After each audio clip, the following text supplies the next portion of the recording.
I got a couple questions from you, and thank you for bringing them into the chats. They said, hey, Biz Doc, they're talking about inflation on a national scale.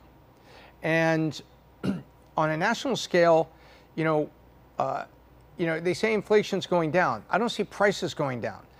It says, can we analyze this? Because I've seen gas go down a little bit.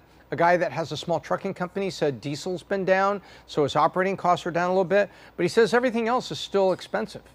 And so what I found was a very interesting set of charts, and if we can go to that here, that talk about inflation may have gone down, but not all the price of things have gone down. So take a look. In the top left there, you can see what is the percent change in consumer price index by category. When you look at all items, they're up 17% over 2020. So in other words, when we got into COVID, the inflation then started, we got out of COVID, got back to work from home was going down, return to office was going up, all that was going on. It is 17% more expensive for all the things that are in your household. So what are those things? You're right. The gas pump may have gone down, and you see eggs. Let's look at eggs right below it. Remember eggs shot up and everybody said if you owned eggs, you were rich? Yeah. You said, well, now they're still up 27%, but look at that spike. Eggs were up at one point over 80% versus mid to end of 2020. So over 3 years ago, they were up 80%. Now it's only 27%.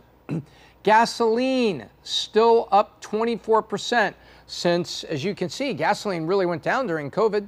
Nobody was driving. We were told to be locked at our homes. And if you weren't driving, there's a lot of gas around and gas stations lowered the price. Electricity is still 24%. Meat, 22%. Food at home, 24%. So now let's look at the things that you don't have to buy. Are you okay? I'm fine. Kleenex, tissues. I need Kleenex. Still up, make something up, 20%. 20%. Still up 20%. But now look at here some optional things. You don't need to buy the new car unless your car was stolen or completely totaled. You don't need a used car for the same reason. But used cars are up 44% baseline value. I'm selling one of my cars, and it is up. It's up about 25% versus the baseline I looked up for 2020, had I sold it then. I find it shocking. There's a few more miles on it. It's still in great shape. I take great care of my cars. That's it. But new vehicles up 21, used cars up 44. Airline fares are now minus 1%. In other words, airline fares have come back. Why? They're trying to make money and they're getting you and I back traveling again.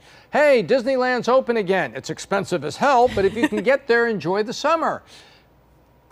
So as you can see, life on average is still 17% more expensive than 2020. So if your salary did not go up by at least 17.5% since 2020, you are behind in your purchase power, and the pain you may be feeling is real, which is why I say this, and I'm going to move the conversation here. So many of us, including me, have had to raise prices a little bit to cover some of raw material costs. And when I say me, I'm on the board of two companies. I know what I'm talking about in terms of looking out, making pricing decisions and whatnot. We raised prices a little bit, not a lot. But we also took a look at the stars in our business and said, hey, these stars in our business, we made a little bit of a move on salary for them. Why? Because we understand the inflation effect. We want to keep stars. And that may be something that you need to do as well. You can't do it across the board, because if everybody goes, okay, we're raising salaries 20%, raising prices 20%, that's called runaway inflation. And guess what's going to happen? Yep, Jerome Powell going to be raising rates. And they think coming up on Halloween, November 1st, when the Fed meets again, that he's probably going to be raising another 0.25%. We're already hearing about home interest rates cracking 8% for very good credit, which is defined as 675 to 700. You're in the very good credit zone, and then like 750 to 800, you're in the excellent credit. Over 800 is exceptional credit.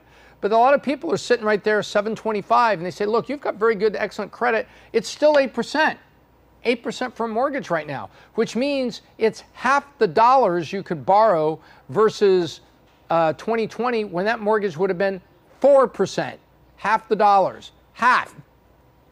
But home prices are up 20%. So it's like, wait a minute, I can only afford half the house, but they're up 20%. So you go from, fairly reasonable size house to small house to townhouse. And so now you could probably only afford a townhouse or a condo versus you could afford maybe a medium house going back years ago. That's what happens. That's a slippery slope. So, you don't want to go be part of the inflationary price raising cycle because it's all going to come back to bite you.